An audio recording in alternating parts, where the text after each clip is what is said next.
More than 500 people were on board a fishing vessel built to carry 400. The water was calm. The nearest Coast Guard ship was already on scene. And still, the boat went down. That is not a riddle.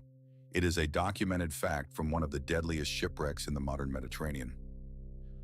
What happened in the hours before and after the Adriana sank on the night of June 14, 2023, in the Ionian Sea off Pylos, Greece, is a case study in how overcrowding, institutional response, and disputed decisions can converge into catastrophe, even when the sea itself is not the enemy. The Adriana had departed from Tobruk, Libya, on June 10, 2023. It was a fishing trawler, not a passenger vessel. Its structural capacity was approximately 400 people. By the time it was located in the Mediterranean's Ionian sector, credible estimates placed the number of people on board somewhere between 400 and 750. Most were migrants from Pakistan, Syria, Palestine, and Egypt, with some from Afghanistan. They were bound for Italy. The vessel had been at sea for days before concerns were formally raised. By June 13th, it had entered the Maritime search and rescue zone assigned to Greece, meaning Greek authorities carried legal responsibility for any rescue operation conducted there. The Hellenic Coast Guard, the HCG, responded. A helicopter was dispatched. Aerial photographs were taken. Offers of assistance were made, and according to official accounts, declined. Then came the wait. The vessel did not immediately sink. It remained afloat into the early hours of June 14th.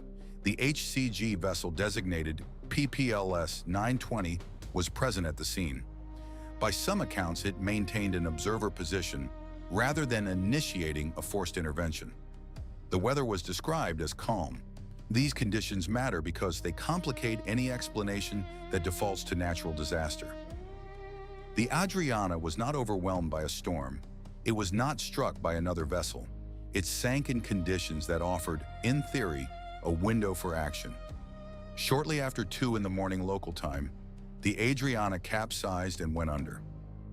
The only vessel present at that moment was PPLS 920. The crew aboard it included 4 armed Special Operations Coast Guards wearing masks. 104 men were pulled from the water and survived. 82 bodies were recovered. By June 18th, Greek officials had acknowledged that more than 500 people were presumed dead. The boat had sunk, the source records, close to the deepest part of the Mediterranean Sea. Those who survived faced the most immediate and unforgiving version of the episode's central question. An overcrowded vessel in darkness, in deep water, in the middle of the night.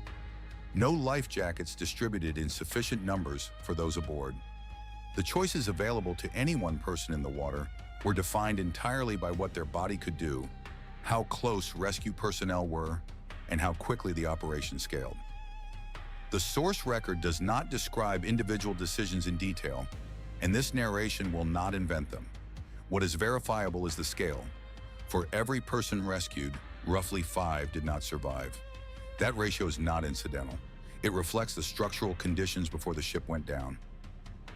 In the weeks and months that followed, investigative journalism began to challenge the official account. Reporting by the BBC, the New York Times, The Guardian, the German public broadcaster ARD/NDR Funk, and the Greek investigative outlet Solomon, working alongside the research agency Forensis, a sister organization of forensic architecture, assembled evidence from survivor interviews, court documents, and Coast Guard sources. That evidence, the source states, suggested the HCG vessel may have caused the overcrowded Adriana to capsize while attempting to tow it. The HCG denied this account. Its position attributed the capsizing to a commotion on board the vessel itself. This dispute is not peripheral. It is the mechanism at the center of what made this shipwreck different from a vessel lost to weather or navigation failure. If the tow line account is accurate, then the final moments of the Adriana were shaped by a Coast Guard intervention that went wrong, not by any choice made by the people on board. If the HCG account is accurate, the capsize originated in internal movement among passengers on a vessel already beyond its structural and physical limits. Either way, the death toll was shaped by the conditions that preceded the sinking. An overcrowded boat, days at sea, a protracted response, and more than 500 human beings waiting in the dark. The European Ombudsman opened an investigation into whether the EU Border Protection Agency, Frontex, and the HCG had failed to take preventive steps that could have avoided the disaster.